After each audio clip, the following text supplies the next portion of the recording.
Hi, I'm Chris. Welcome back to another Geek Lunch Meet. We've got a sort of exclusive today, which we'll come into later on the new Indiana Jones film. But to start with, last week I neglected to mention when I was covering all the Marvel or the new Marvel products that are coming out that the trailer that they dropped did feature the first footage from the Eternals, which is the new film coming later this year with Angelina Jolie, Kamal Nanjiani, amongst others, a huge cast. Apparently, it spans like thousands of years. It's another big cosmic adventure, sort of Guardians of the Galaxy style. Presumably, this is going to, I suspect, stretch across Phase 4 of the MCU, incorporating Guardians of the Galaxy 3 and obviously Thor: Love and Thunder. I've never read the Eternals comics, so not too sure what they involve. But yeah, the first footage I should have mentioned was in that thing last week. You can click back, the link to the trailer was in the description on last week's video, so feel free to go back there and have a look if you want. Now, this week we got the trailers for A Quiet Place Part 2, which was one of the sort of first big films that was put paid to by the pandemic. Should have been out this time last year, I think. It's coming out May the 28th, which is still, I think obviously a lot of US is sort of getting back together.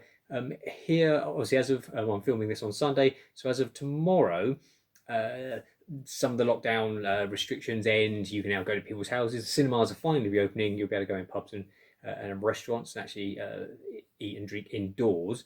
But cinemas, I think there'll still be 50% capacity at most, and obviously wearing face masks. So interesting to see how that affects the box office. But yes, that's May the 28th. It's not going to be looking until, I think it's middle of June the 18th. I think they're looking at before they actually open up everything. And I think you'll then be able to go to the cinema and they'll be at 100% capacity. Although obviously this new variant of COVID that's now banging around, they're now looking at maybe that might not come around, but we'll see what happens with that. Yeah, the trailer looks good. It looks obviously, as most of these things are, obviously the first film was just the one family. This looks now like it's expanded out and they're meeting other people. John Krasinski was in the trailer, so I'm assuming there obviously must be some flashbacks stuff as spoilers. He didn't make it out the first film. There was also the trailer for Venom, Let There Be Carnage, the sequel to the Venom movie. This is directed by Andy Serkis, more famous for playing obviously Gollum in the Lord of the Rings films and Caesar in Planet of the Apes, Snoke in the new Star Wars sequels. He's behind the camera this time. The original Venom movie I thought was okay. I thought it was quite forgettable. Tom Hardy was okay in it. This film, the trailer starts off. Now, I quite like what it does at the beginning, where obviously he's got Venom, the symbiote, inside him, and it's just flicking around, being stupid and making breakfast and sort of annoying him. Obviously, been people complaining online that that's not the Venom in the comics.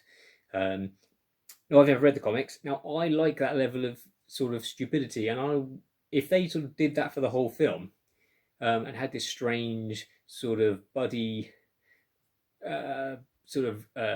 cop type movie where it's Tom Hardy and this this monster that lives inside him that comes out and eats people.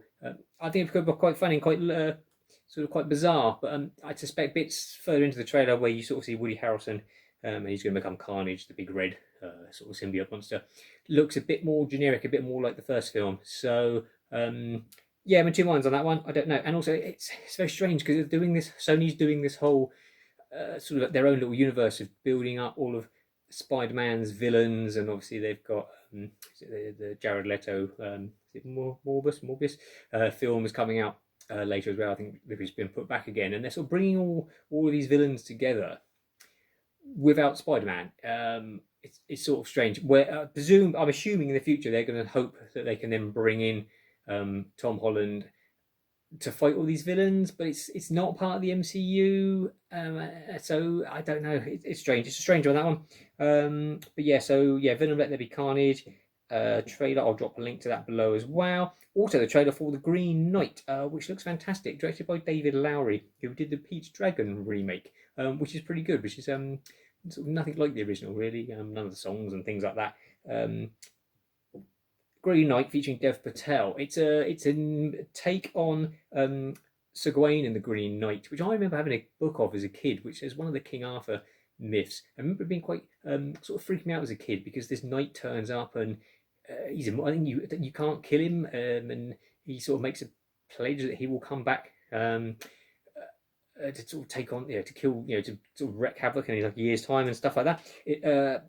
All very strange. The trailer looks beautiful. There's like a talking fox. There's some giants. That does. That's kind of, I'm not sure what the date on that one is, but that I will drop a link below as well, so you can check that trailer out as well. Great news this week.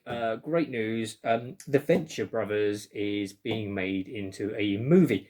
For those of you not familiar with the Venture Brothers, I've donned my Dr. Girlfriend t-shirt especially. I've got this is season 1. Venture Brothers TV series. They're animated. There's been 7 seasons. Started in 2003.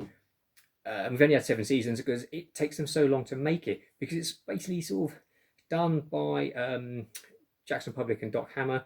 And they get the animation done. I think it's by a team in Korea.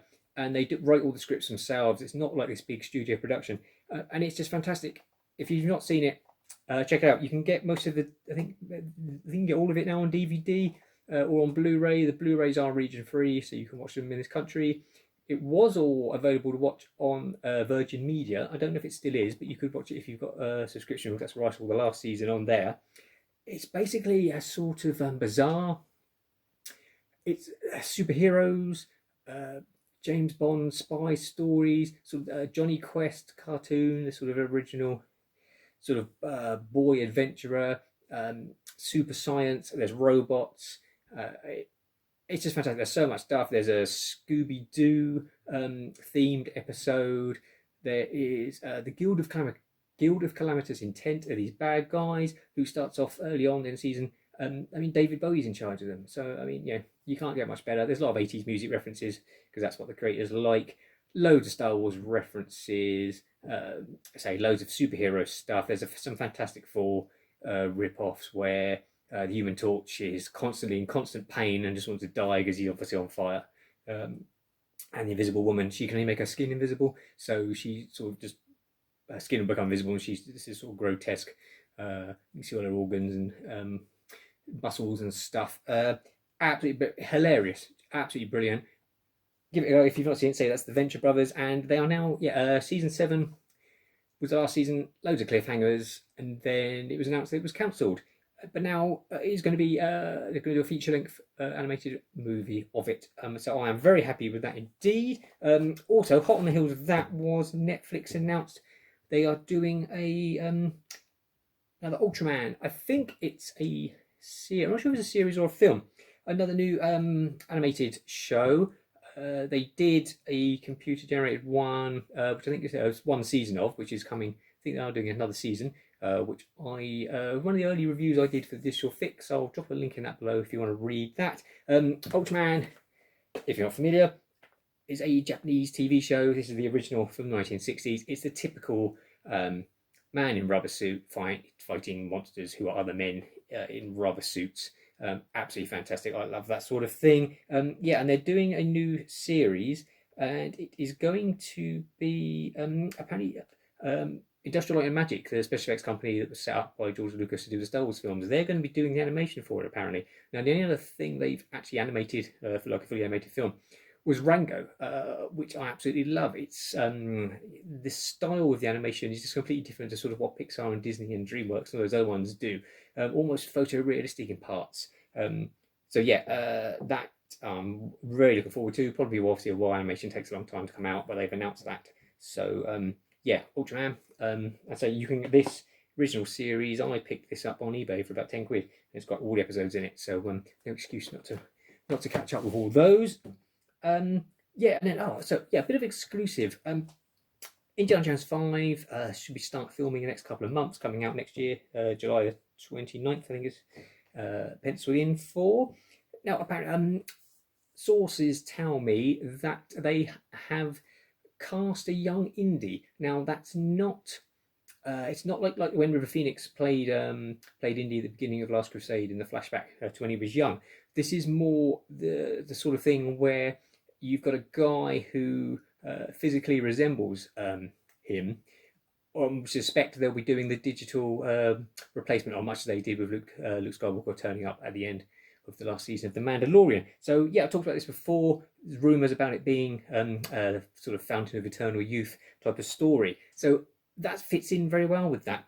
It could be that they'll start off the film with a flashback to when Indy's younger, but I think we've said the rumours we've heard. I think it's much more likely that we'll be getting a sequence where Harrison Ford will take this drink from the Fountain of Youth or whatever, and they'll de-age him, which sort of gets around the whole how are you going to have this quite elderly gentleman now as an adventure hero. So yeah, that's an exclusive there, so we'll keep an eye on that one. We also announced Boyd Holbrook has joined the cast as well.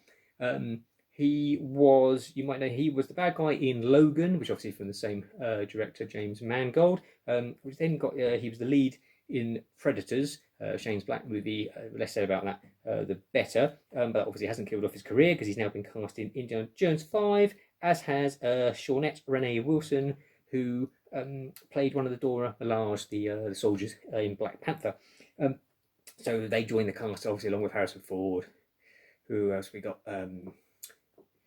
Mads Mikkelsen, Phoebe Waller-Bridge, Thomas Kretschmann that we announced last time. So the cast is starting to come together. There's rumours of shooting in Scotland and then possibly Italy as well. So we're sort of used to Indiana Jones being globe-trotting adventures. So that looks to continue that. So yeah, so that should start to film in the next month or so. We should be getting a lot more news coming out on that shortly. Things I've seen this week, volume 2 of Love, Death and Robots, the animated anthology series on Netflix. That dropped. There's only 8 episodes this time round. I think the first one had 18, so they're only short. There's some funny ones. There's one where an elderly lady's robotic Hoover tries to kill her.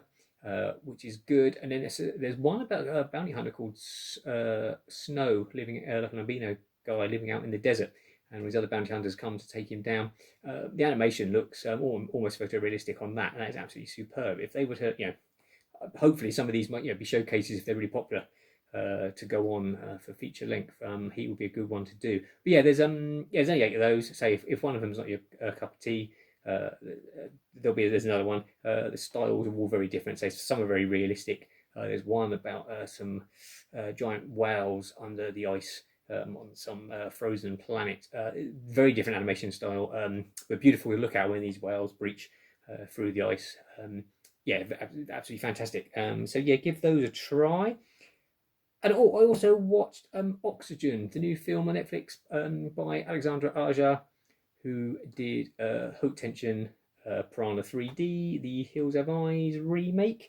It's very good. It reminded me of Buried with Ryan Reynolds, the film where it's just him in a coffin, nothing else. Obviously very claustrophobic. This is very similar. A woman wakes up in a sort of cryo pod. She doesn't know how she's got there. She's got no memory of who she is. She can't get out. The opening scenes, if you suffer from claustrophobia, but want to avoid these, it's very I think sort of bathed in red light, and she's got this sort of membrane around her that she's trying to rip herself out of. It's almost like a sort of very embryonic, almost like being given birth to, and it's all very very claustrophobic, very very tense. And yeah, she's trying to discover how she got in this pod. The oxygen level is basically the main thing. Is the oxygen level is depleting, and she's got to try and work out how to get out or what's going on before she dies. I really enjoyed it. It is in French, so it is subtitled. Don't let that put you off, or there probably is an English dub on there if you're that way inclined. But I would really give it a go. I quite enjoyed that. The twist I sort of spotted, or just sort of as things start to unravel and sort of you get more clues of what's going on. It was quite obvious what was going to happen, but it was still very tense. Would she be able to sort of survive before the oxygen depleted completely? So yeah, give that one a go.